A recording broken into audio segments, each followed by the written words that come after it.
इतिहास के हमारा रिवीजन क्लास है और आज जो हमें टॉपिक डिस्कस करना है वो हमारा टॉपिक है सिख एवं अंग्रेज। अब आपको यहाँ से समझ में आएगा कि पंजाब को किस तरह से सिख अपने आप में विलय किया, यानी अपने में मिला लिया, और किस तरह से सिखों को वो परास्त कर दिए, यानी सिख के साथ जो उनका संघर्ष हुआ उस संघर्ष की कहानी इसमें जानेंगे, और किस तरह से पंजाब अंग्रेजों के चंगुल में आ गया इसके बारे में यहाँ से समझेंगे। ठीक है, इससे पहले मैंने बंगाल के बारे में बता दिया, आपको मद्रास के बारे में बता दिया है, मुंबई के बारे में बता दिया। ठीक है, अगर वो आपने नहीं देखा है तो वहां से जाकर पीछे प्लेलिस्ट में मिल जाएगा, वहां से देख लीजिए, आपका रिवीजन हो जाएगा।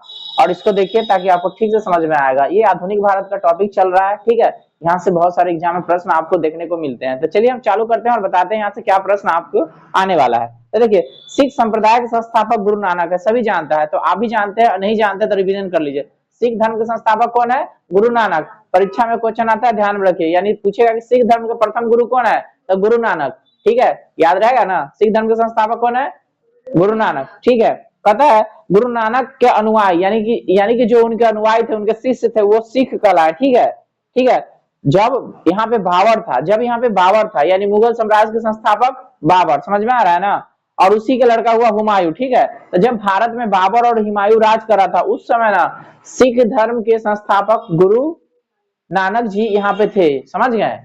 सिख धर्म के संस्थापक कौन है? हाँ, यानी इसके समकालीन थे, बाबर और हुमायूं के समकालीन थे।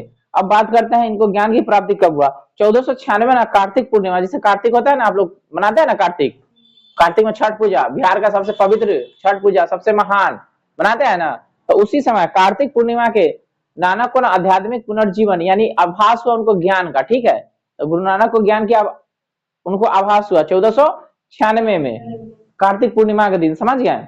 कहता गुरु नानक ने गुरु का लंगर नामक निःशुल्क सहभागी भोजनालय स्थापित किया। तो आपको पूछेगा कि लंगर व्यवस्था किसने शुरू किया, और ये लंगर व्यवस्था क्या है? जहाँ पे लोग सब बैठ करके ना भोजन करते हैं। ठीक है, सब लोग मिलजुल के बनाते हैं और सब लोग उसको एक दूसरे में बांट के खाते हैं। ठीक है, इसको कहते हैं लंगर व्यवस्था। ठीक है, तो पूछेगा लंगर व्यवस्था किसने प्रारंभ किया, और ये निःशुल्क है, याद रखिए। ठीक है, क्या है ये? निःशुल्क है। पता गुरु नानक ने अपने स्थानों को ना जहाँ पे वो रहते थे, ठीक है, संगत यानी धर्मशाला, संगत मतलब धर्मशाला, और पंगत माने लंगर वही जहाँ पे भोजन करते हैं। ठीक है, समझ गए। तो संगत जिसको बोलते हैं धर्मशाला और पंगत जिसको बोलते हैं लंगर, ठीक है, की व्यवस्था किया। तो आपको पूछेगा लंगत और पंगत नामक संस्था किसने बनाया?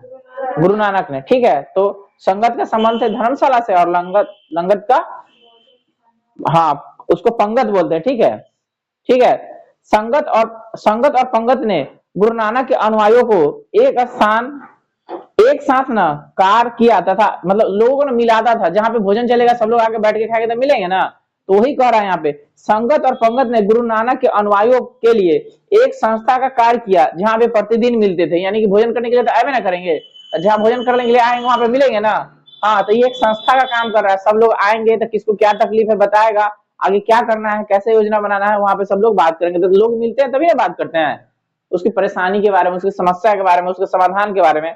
तो सब लोग लंगत पंगत में एक जगह आते थे। ठीक है, और लोग बात करते थे कि कैसे विकास होगा, किसको क्या कमी है, किसको क्या दिक्कत है, इस तरह से ना वो लोग संगठित होते थे। ठीक है, तो संगत और जो पंगत है एक तरह से समझिए कि संगठित करने का काम करता है। ठीक है, लोगों को एकता बनाता है। ठीक है, अब देखते हैं कहीं भोज होता है, देखते हैं सब लोग आते हैं खाने के लिए, तो वो क्या, वो एकता का प्रतीक है ना, एकता दिखाता है। ठीक है, आगे बढ़िए। गुरु नानक की 1538 में करतारपुर में मृत्यु हो गई। ये पूछता है, समझ गए। करतारपुर के बारे में याद रखिए, 1538 ईस्वी, 1538 ईस्वी, ये है करतारपुर, समझ गए। ये पूछता है, इसको याद रखिए। गुरु की मृत्यु कहाँ हो गया? करतारपुर में, यानी सिख धर्म के संस्थापक है कौन? गुरु नानक, जिनकी मृत्यु करतारपुर में हो गई। इनके बाद ना गुरु अंगद दूसरे गुरु बनेंगे। ठीक है, गुरु अंगद जिसका कार्यकाल 1539 से 52 तक, सिखों के दूसरे गुरु हैं। तो परीक्षा में पूछेगा सिखों के दूसरे गुरु कौन? जिनका ना बचपन का नाम ना लहना है, क्या है? तो ये भी पूछेगा सिखों के दूसरे गुरु जिनका बचपन का नाम क्या था? लहना। लहना को ही कहते हैं गुरु अंगद, समझ गए। सिखों के ही दूसरे गुरु हो गए, समझ गए। तो पहले गुरु कौन हो गए? गुरु नानक। तो याद रखिए, पहले गुरु हो गए गुरु नानक, है ना, तो एक नंबर पर। दूसरे बात अंगद, इनका क्या नाम है? लहना, ठीक है। अब लहना के बाद दूसरा आ जाएगा, दूसरा आ जाएगा। तो पहले लहना क्या क्या काम किए, इनका क्या उपलब्धि है इसमें देखिए, ठीक है। तो कहता है यहाँ पे इनके बारे में, कहता इन्होंने नानक द्वारा शुरू किया गया लंगर व्यवस्था को अस्थायी बना दिया, यानी परमानेंट। वो जो चालू किए थे ना, परमानेंट कर दिए। तो अब यहाँ से पूछेगा निम्नलिखित में से किसने लंगर और पंगत को अस्थायी बना दिया? हाँ, अंगद। इनका नाम है लहना, ठीक है। गुरुमुखी लिपि का आरंभ अंगद ने किया था, ये पूछता है गुरुमुखी लिपि का आरंभ किसने किया? हाँ, यानी पूछे गुरुमुखी लिपि का प्रारंभ किए थे गुरु अंगद। सिखों के तीसरे गुरु अमरदास हुए। तीसरे गुरु अमरदास, अमरदास याद रहेगा, अमरदास तीसरे गुरु हुए अमरदास। अब अमरदास क्या किए इसके बारे में समझ लीजिए, अमरदास क्या किए इसके बारे में समझ लीजिए, ठीक है। इनका जो कार्यकाल है 1552 से 1574। गुरु अमरदास ने हिंदुओं से न पृथक होने वाले कई कार्य किए। हिंदुओं से अलग विवाह पद्धति लवन, यानी विवाह का ना एक पद्धति है लवन, ठीक है, लवन को प्रचलित किया। अकबर ने गुरु अमरदास से गोंदियावाला जाकर भेंट किया था, यानी जब अकबर यहाँ पे, हुमायूं का बेटा हुआ ना अकबर, अकबर जब यहाँ पे था ना, राज कर रहा था, तो गोंदियावाला में जाकर के भेंट किया था इनसे, ठीक है। और उनकी पुत्री का नाम है बीबी भानी, ठीक है। गांव ना दान में दिया था, कई गांव दान में दिया था, दान में दिया था कई गांव, दान समझ रहे हैं ना, तो दान में दिया था कई सारे गांव, समझ गए। तो अमरदास ने 22 गद्दियों की स्थापना की। ये भी पूछता है कि निम्नलिखित में से किसने 22 गद्दियों की स्थापना की? अब प्रत्येक पर एक महंत की नियुक्ति की, ठीक है। बीबी के पति रामदास, यानी उनकी जो बेटी हुआ बीबी, उनका शादी हो गया रामदास से, किसे? रामदास से। और जो रामदास है ना, इनका कार्यकाल 1574 से 1581। सिखों के चौथे गुरु हुए, ठीक है। तो रामदास के बारे में याद रखिएगा, रामदास, रामदास। तो पूछेगा सिखों के चौथे गुरु कौन हुए? तो केकर पति है? बीबी भानी के, समझ गए। तो रामदास चौथे गुरु हुए। ऐसे भी राम जी 4 भाई थे, तो याद रखिए रामदास चौथे गुरु, ठीक है। रामदास चौथे गुरु, याद रहेगा कि नहीं रहेगा? समझ गए। अब चलिए आगे बढ़ते हैं। अकबर ने बीबी भानी को ना 500 बीघा भूमि दिया, मतलब उनकी, अब इनकी पत्नी हो गया ना बीबी भानी, 500 बीघा भूमि दी। गुरु रामदास ने इसी भूमि पर अमृतसर नामक जलाशय बनवाया था। यहाँ प्रश्न आता है कि अमृतसर नामक जलाशय किसने खुदवाया? रामदास। और अमृतसर नगर की स्थापना की। तो ये पंजाब में अमृतसर नगर, ठीक है। अब पूछेगा अमृतसर नगर के संस्थापक कौन है? रामदास। गुरु रामदास ने अपने तीसरे पुत्र अर्जुन, तीसरे पुत्र अर्जुन, अर्जुन के बारे में जान लीजिए। उनका ना 3 पुत्र था, जिसमें तीसरा था अर्जुन, याद रहेगा? अर्जुन के बारे में याद रहेगा? हाँ, कैमा पुत्र था अर्जुन? तीसरे पुत्र थे अर्जुन। अब वो क्या करेगा, अभी गुरु बन जाएगा, ठीक है। तब इनको गुरु पद सौंप दिया, ठीक है। इस प्रकार इन्होंने गुरु पद को पैतृक बना दिया था। ये भी प्रश्न पूछता है निम्नलिखित में किस गुरु ने गुरु पद को पैतृक बना दिया? नहीं नहीं, गुरु अर्जुन तो उनका लड़का था ना, रामदास बना दिया, ठीक है, रामदास। तो यानी रामदास कहेंगे कि अब जो भी बनेगा ना, हमारा पुत्र ही बनेगा, मतलब संतान ही, ठीक है। उसका लड़का यही बनेगा, ठीक है। तो पैतृक बना दिया रामदास। इतना तक समझ में आया? अब देखिए अर्जुन का जो कार्यकाल है 1581 से 1606। सिखों के 5वें गुरु हुए, क्या में? 5वें सिखों के। अब प्रश्न आएगा सिखों के 5वें गुरु कौन है? अर्जुन, याद रहेगा ना। तो सिखों के आदि ग्रंथ की रचना की। तो पूछेगा परीक्षा में कि आदि ग्रंथ के संस्थापक रचनाकार कौन है? तो याद रखना सिखों के धार्मिक ग्रंथ है आदि ग्रंथ, सिखों के धार्मिक ग्रंथ है। तो आदि ग्रंथ की रचना किसने किया था? सिखों के आदि ग्रंथ किताब का नाम समझ रहे हैं ना। सिखों के धार्मिक ग्रंथ कौन बनाया था? अर्जुन। इसने गुरु नानक की प्रेरणा, प्रार्थना और गीत संकलित है, यानी कि जो वो प्रेरणा देते थे ना, वो गीत देते थे, वो सब उसमें लिखा हुआ है, ठीक है। गुरु ग्रंथ साहिब यानी आदि ग्रंथ में सिख गुरुओं के साथ साथ कबीर, नानदेव और रैदास की रचना भी सम्मिलित है। यानी कि वो जो गुरु ग्रंथ साहिब है ना, उसमें कबीर की भी वाणी है, नानदेव की है और रैदास की है, इस सब का ना उसमें लिखा हुआ है, ठीक है। करा गुरु अर्जुन ने अमृतसर जलाशय के मध्य ना हरमंदिर साहब, माने एक मंदिर बनवा दिया, ठीक है, समझ गए। उस जलाशय के बीच में ना क्या बना दिया? एक मंदिर, जिसका नाम है हरमंदिर साहब। तो पूछेगा हरमंदिर साहब किसने बनवाया? हाँ, 5वें गुरु। कदा खुसरो, राजकुमार खुसरो की सहायता करने के कारण जहांगीर ने 1606 इसमें अर्जुन को मरवा दिया। यानी 5वें गुरु जो अर्जुन है ना, उसको जहांगीर क्या करेगा? मरवा देगा। तो क्यों मरवा देगा? तो राजकुमार खुसरो उसका लड़का है, ठीक है। तो उसको ना सहायता किए थे, ठीक है, और इल्जाम लगा दिया कि तू ना हमारे लड़का के भड़का दे, ठीक है, ठीक है। तो इसलिए ना उनको मरवा दिया। तो पूछेगा आपको कि निम्नलिखित में से सिखों के 5वें गुरु को किसने मरवा दिया? जहांगीर ने। कहिया हाँ, अब सिखों के छठे गुरु हुए हरगोविंद, छठे गुरु हुए हरगोविंद, छठे गुरु हुए हरगोविंद, याद रहेगा, छठे गुरु हुए हरगोविंद। ठीक है, अब 5 तक तो आप लोग याद कर लिए। छठे गुरु कौन हुए? हरगोविंद। तो ये भी पूछता है सिखों के छठे गुरु कौन हुए? हरगोविंद, याद रखिएगा हरगोविंद के बारे में, क्योंकि ये भी पूछता है कभी कभी। ठीक है, अब ये देखिए क्या किए, तो इनका जो कार्यकाल है 1606 से 1645, इन्होंने ना सिखों को ना सैन्य संगठन किया। सैन्य माने की देखिए उधर मार दिया था तो देख लिया ना, तो समझ में आ गया कि सिख ना कमजोर है, तो उसको ना सैन्य संगठन मतलब शक्ति का रूप देंगे। ठीक है, लड़ना उड़ना सिखाएंगे, तो सिखों को ना सैन्य संगठन का रूप दिया कौन? हरगोविंद। अकाल तख्त का ना निर्माण किया, तो पूछे अकाल तख्त को किसने बनाया? हरगोविंद। ईश्वर के सिंहासन का निर्माण किया, कि अकाल तख्त पर जो बैठेगा ना वही ईश्वर है, ईश्वर के सिंहासन बनवाया। ठीक है, हरगोविंद। ये 2 तलवार बांधकर गद्दी पर बैठते थे, तो ये भी पूछेगा निम्नलिखित में सिखों के कौन से गुरु 2 तलवार बांधकर बैठते थे गद्दी पर? तो हरगोविंद। एवं दरबार में नगारा, देखिए नगारा भी बजाते थे, उधर अकबर भी ना नगारा पसंद करता था। ठीक है, तो ये भी नगारा बजवाते थे। इन्होंने अमृतसर की किलाबंदी करवा दी, तो अमृतसर अर्जुन देव बना दिए, चारों तरफ से उसको घेरवा दिए। ठीक है, किलाबंदी करवा दिए। सिखों के 7वें गुरु है हर राय, कौन हुए? हर राय, याद रहेगा, हर राय 7वें गुरु हो गए हर राय। अब हर राय क्या किया से देख लीजिए, हर राय के बारे में जानकारी ले लीजिए, और इसको ना परीक्षा में आएगा सो याद रखिएगा। इनका जो कार्यकाल है 1645 से 61, इन्होंने दारा सिखों को ना मिलने पर जाने पर आशीर्वाद दिया था। तो ये मुगल साम्राज्य के है दारा सिखो। ठीक है, तो जब वो वहां मिलने गए थे ना तो उसको आशीर्वाद दिए थे। ठीक है, सिखों के 8वें गुरु हुए हरकिशन, कौन हुए? हरकिशन, 8वें गुरु हरकिशन, हरकिशन, याद रहेगा। तो इसके बारे में अब जान लीजिए हरकिशन क्या क्या किए, इसके बारे में समझ लीजिए। ठीक है, हरकिशन के बारे में हम बात करते हैं। इनका जो कार्यकाल है ना 1661 से 84, 1661 से 1664, 1661 से 1664, इनकी ना मृत्यु चेचक के कारण हो गया था। यह प्रश्न पूछता है सिखों के निम्नलिखित में किस गुरु का मृत्यु चेचक से ग्रसित होने के कारण हो गया? हरकिशन। इनको ना चेचक हो गया था इसलिए मर गए। ठीक है, इन्हें दिल्ली जाकर ना गुरुपद के बारे में ना औरंगजेब को समझाना था, यानी जब औरंगजेब राजा था ना तो उसको जाके मिले थे और उसको समझाए थे, समझ गए कि गुरुपद क्या होता है। ठीक है, तो ये चेचक से मर गए, तो याद रखिए हरकिशन के बारे में। सिखों के 9वें गुरु हुए तेग बहादुर, कौन हुए? तेग बहादुर। तो तेग बहादुर के बारे में याद रखिए, तेग बहादुर, तेग बहादुर। तो पूछेगा परीक्षा में कि 9वें गुरु कौन? तो तेग बहादुर। 9वें गुरु कौन? तेग बहादुर। तो तेग बहादुर ने क्या क्या किया इनके बारे में समझ लीजिए। ठीक है, 9वें गुरु है ना, तेग बहादुर क्या क्या किया इसके बारे में समझ लीजिए।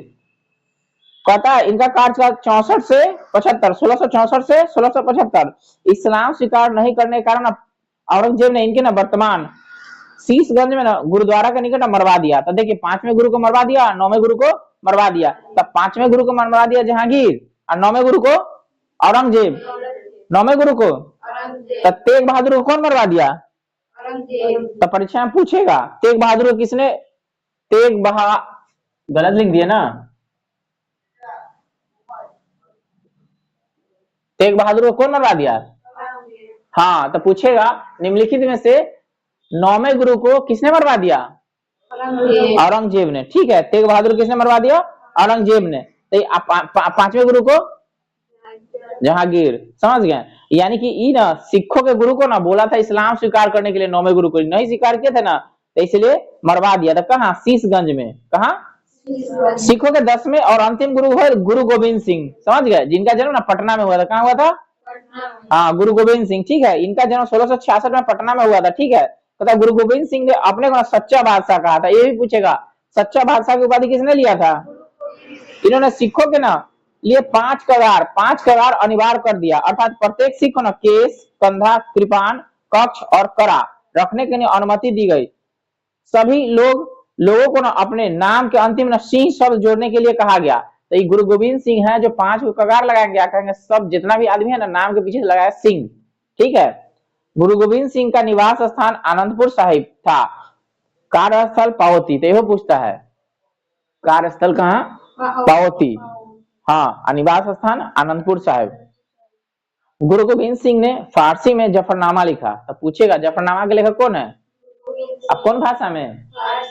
इनके 2 पुत्र हुए फतेह सिंह और जोरावर सिंह। ठीक है, जो सरहिंद के मुगल फौजदार वजीर खान ने दीवार में चिनवा दिया था। तो वीर बाल दिवस मनाते हैं, याद है ना, तो इन्हीं के सम्मान में मनाते हैं। ठीक है, तथा 1699 में बैसाखी के दिन गुरु गोविंद सिंह ने खालसा पंथ की ना स्थापना की।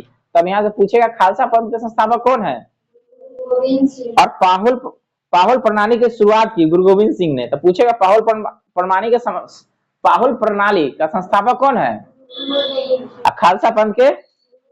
ये दोनों क्वेश्चन परीक्षा में पूछता है, ठीक है। कहता गुरु गोविंद सिंह ने सिखों के धार्मिक ग्रंथ आदि ग्रंथ का ना वर्तमान रूप दिया। देखो आदि ग्रंथ जो आज है ना, जैसा वो आज जिस रूप में है उसको लिखने का काम ना गुरु गोविंद सिंह किए थे, ठीक है। ऊपर हम आपको आदि ग्रंथ के बारे में बताया ना, हाँ, तो अर्जुन चालू करवाया था आदि ग्रंथ के, ठीक है, मैंने रचना करवाया था आदि ग्रंथ को। हाँ, इसको नहीं वर्तमान रूप दिए, ठीक है। अब ना गुरु ना आदि ग्रंथ हो जाएगा, कोई आदमी गुरु नहीं होगा। जो आदि ग्रंथ में लिखा हुआ है ना उसी को लोग गुरु मानेंगे, और उसमें जो उपदेश है उसको पढ़ करके अपना ज्ञान बढ़ाएंगे, ठीक है। अब देखिए कहता है आदि ग्रंथ के वर्तमान रूप दिया, अब गुरु वाणी सिख संप्रदाय के ना गुरु का कार्य करेगा, ठीक है। यानी कि उसमें जो लिखा हुआ है ना से कहता है गुरु गोविंद सिंह की हत्या 1708 में नांदेड़, जगह के नाम है नांदेड़ नामक स्थान पर ना गुल खां पठान ने कर दिया। समझ गए, तो आदमी का नाम है गुल खां, क्या नाम है, हाँ, तो गुल खान नामक पठान ने कर दिया, कहा नांदेड़ में। तो परीक्षा में पूछेगा कि गुरु गोविंद सिंह की हत्या कब हुआ, 1700, कौन मारा, गुल खान नामक पठान, ठीक है, गुल खान नामक पठान, जगह का नाम है नांदेड़। कहता बंदा बहादुर, इसका ना जन्म 1670 में हुआ, ठीक है, पुंछ जिले के रजौली गांव में हुआ था। इसका ना बचपन का नाम लक्ष्मण दास था। इसका ना पिता रामदेव भारद्वाज राजपूत थे। बंदा का उद्देश्य पंजाब के लिए एक सिख राज्य स्थापित करने का था। इसके लिए उन्होंने लॉगआउट को राजधानी बनाया। इन्होंने गुरु नानक और गुरु गोविंद सिंह के नाम के सिक्के चलाए। तो यह पूछेगा गुरु नानक और गुरु गोविंद सिंह के नाम के सिक्के कौन चलाया था, बंदा बहादुर, ठीक है। बंदा ने सरहिंद के मुगल फौजदार वजीर खां की हत्या कर दी। समझ रहे हैं, तो वजीर खां को ही मार दिया बंदा बहादुर, ठीक है। मुगल बादशाह फर्रुखसियर के आदेश पर 1716 में बंदा सिंह को गुरुदासपुर नांगल नामक स्थान पर पकड़कर मौत की घाट उतार दिया गया, ठीक है। यानी कि उसको मरवा दिया फर्रुखसियर, ठीक है, समझ में आया। कहता सहादरा कतलगढ़ी के नाम से विख्यात है, जहां बंदा ने हजारों मुगल सैनिकों को मौत उतार दिया था, ठीक है। यानी सहादरा में वो जगह है कतलगढ़ी, उसको बोलते हैं कतलगढ़ी। क्यों कहते हैं, क्योंकि बंदा बहादुर ना एक साथ ना मुगल सेना के हजारों सैनिक को ना दो तलवार बनाए थे ना, इसमें दो तलवार से भुजिया भूज दिए थे, समझ गए एकदम। तो वही है कतलगढ़ी, कहाँ है, हाँ, उस जगह कहता है कतलगढ़ी, ठीक है, उस सहादरा में कहाँ है। हाँ, तो बंदा बहादुर क्या किए थे, सिखों के मतलब नुकसान देता था ना मुगल वाला, तो उसको बदला लेने के लिए ना एक ही बार सबको गर्दन उतार दिए, ठीक है। हजारों व्यक्ति के ना कत्ल कर दिए, ठीक है। कहाँ, कतलगढ़ी में। क्यों कत्ल कर दिए, क्योंकि उधर देख रही है गुरु के 10वें गुरु को मार दिया, 9वें गुरु को मार दिया, 5वें को मार दिया, जहां जब न तब तंग कर रहा है, ठीक है, सैनिक संगठन करने के बाद भी तंग कर रहा है, तो ना कतलगढ़ी में गए सबके कत्ल कर दिए, ठीक है। अब कहता बंदा की मृत्यु के बाद सिख कई छोटे छोटे टुकड़ों में ना बट गए, यानी कि कोई बड़ा नेतृत्व करने वाला व्यक्ति नहीं था। तो 1748 में नवाब कर्पूर सिंह की पहल पर सभी सिख टुकड़ियों को ना 10 खालसा में विलय कर लिया गया, यानी दल खालसा बन गया। क्या बन गया, दल खालसा। तो दल खालसा बना दिया कर्पूर सिंह, यानी सबको इकट्ठा किया, ठीक है, अब बना दिया दल खालसा। दल खालसा को ना जस्सा सिंह आलूवालिया के नेतृत्व में रखा गया, यानी एक व्यक्ति के नाम है जस्सा सिंह आलूवालिया। जब दल खालसा बना ना उसका वो लीडर होगा, ठीक है, जिसे बाद में ना 12 दल में विभाजित किया गया। इसे ना मिसल कहते हैं, क्या कहते हैं, मिसल कहते हैं। तो 12 दल 10 था उसको कर दिया 12, अब 12 को कहते हैं मिसल, 12 दल को क्या कहेंगे, मिसल। कहता है मिसल अरबी भाषा का शब्द है जिसका अर्थ होता है समान। क्या होता है, समान। कहता है रंजीत सिंह का जन्म गुर्जरवाला में 2 नवंबर 1780 को सुकरचकिया मिसल के मुखिया, तो ना मिसल का नाम है सुकरचकिया। तो पूछता है रंजीत सिंह किस मिसल के थे, सुकरचकिया मुखिया मान सिंह के यहाँ हुआ था। इनके दादा का नाम चरत सिंह था, कौन था, चरत सिंह। 12 मिसलों में ना सुकरचकिया मिसल प्रमुख स्थान रखता था, यानी 12 को मिसल हुआ ना उसमें से 1 नंबर था सुकरचकिया मिसल। तो पूछेगा रंजीत सिंह कौन मिसल से, तो सुकरचकिया। 1798 से 1799 में रंजीत सिंह लाहौर के शासक बना, यानी वहां के राजा बने, ठीक है। 25 अप्रैल 1809 ईस्वी को चार्ल्स मेटकॉफ और महाराजा रंजीत सिंह के बीच ना अमृतसर की संधि हुई। तो यहाँ से प्रश्न आता है कि अमृतसर की संधि कहिया हुआ, 1809 में। एक तरफ मेटकॉफ एक तरफ रंजीत सिंह, याद रहेगा ना। तो अंग्रेज की तरफ से मेटकॉफ और पंजाब के सिख की तरफ से रंजीत सिंह, दोनों के बीच में संधि हुआ, कौन सा, अमृतसर की संधि। कहता रंजीत सिंह का राज 4 सूबे में बटा हुआ था, पेशावर, कश्मीर, मुल्तान और लाहौर, ये सब का ना उनके अंदर में था। तथा महाराणा रणजीत सिंह का विदेश मंत्री फकीर अजीमुद्दीन एवं वित्त मंत्री दीनानाथ था। परीक्षा पूछता है, चेन लगाइए दीनानाथ के बारे में। तब विदेश मंत्री हो गया फकीर अजीमुद्दीन, समझ गए, समझ गया। और एक आ गया आपका दीनानाथ, वित्त मंत्री थे दीनानाथ। कहता 7 जून 1839 को रंजीत सिंह की मृत्यु हो गई। अब रंजीत सिंह बेचारा चले गए, ठीक है। कहता प्रथम आंग्ल सिख युद्ध पूछता है 1845 से 46 में, और द्वितीय आंग्ल सिख युद्ध 1849 में, ठीक है। और धीरे धीरे ना इस तरह से ना सिख कमजोर होते गया, ठीक है, कमजोर होते गया और अंग्रेज ना ताकतवर होते गए। और धीरे धीरे अंग्रेज ना पंजाब को यानी सिख संप्रदाय को अपने अंदर लेते गए और अंततः पूरी तरह से ले लिया। पूरी तरह से कब ले लिए से आगे देखिए। अंग्रेजों एवं सिखों के मध्य न हुए संधि के बारे में देखिए। लाहौर की संधि 9 मार्च 1846 को हुआ। उसके बाद भैरोबाल की संधि 22 दिसंबर 1846 को ईस्वी को। इस संधि के तहत राजा दिलीप सिंह के संरक्षण हेतु अंग्रेज सेना का प्रवास पंजाब में मान लिया गया है, क्योंकि दिलीप ना छोटा थे, ठीक है, राजा दिलीप छोटा थे, ठीक है। 20 अगस्त 1847 को महारानी जिंदा को राजा दिलीप सिंह से अलग कर दिया गया। देखो अब जिद्दा ना महारानी थी, उसको ना अलग कर दिया, दोनों को बांट देगा, ठीक है। तब अलग अलग करके उसको ना कमजोर कर देगा और 48,000 वार्षिक पेंशन देकर शेखपुरा भेज दिया गया। द्वितीय आंग्ल सिख युद्ध के दौरान पहली बार चिलियानवाला की लड़ाई सिख नेता शेर सिंह और अंग्रेज कमांडर गफ के मध्य लड़ी गई। दूसरी लड़ाई गुजरात के चिनाब नदी के किनारे चार्ल्स नेपियर के नेतृत्व में अंग्रेज ने 21 फरवरी 1849 को लड़ी। इस युद्ध में सिख बुरी तरह पराजित हुए। तो जब सिख पूरी तरह से पराजित हो जाएंगे तो पंजाब को ना वो हार जाएंगे, ठीक है।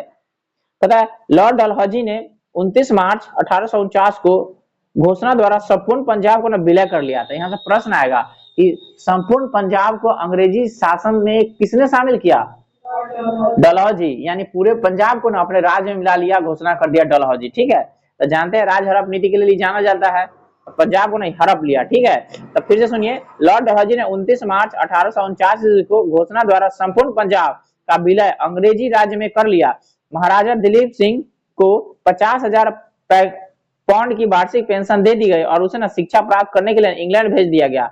और सिख राज की प्रसिद्ध हीरा कोहिनूर को महारानी विक्टोरिया को भेज दिया गया। यानी दिलीप को पढ़ने के लिए भेज दिया इंग्लैंड और उसको दे दिया हीरा कि लाओ लेके जाओ, महारानी को दे देना विक्टोरिया को, ठीक है, हम तुमको ना पढ़ने के लिए खर्चा देंगे, और उस सारा राज हड़प लिया, समझ गए। तो इस तरह से अंग्रेज का कहानी था, जहां जहां गया कुछ ना कुछ दिमाग लगाते रहा, उसको कमजोर करते रहा हमारा राज्य को और जीतते रहा, अंत में वो सफल हो गया। इस तरह से पूरे भारत ना अंग्रेज के चंगुल में आ गया। अब भारत में ऐसा कोई सा प्रांत नहीं बचा हुआ है जो उसके गुलाम नहीं है, जो उसके जी हुजूरी नहीं कर रहा है, ठीक है। तो अब यहाँ से जो आगे चालू होगा ना, कंपनी के अधीन गवर्नर जनरल, यानी कंपनी के जो आपको वहां से व्यापार करने के लिए आया था ईस्ट इंडिया कंपनी, अब ईस्ट इंडिया कंपनी के गवर्नर जनरल के बारे में पढ़ेंगे और वो भारत में क्या क्या बदलाव किया और यहाँ से क्या प्रश्न आपके लिए जरूरी है और जो आया है उसको जानेंगे नेक्स्ट टाइम में, ठीक है।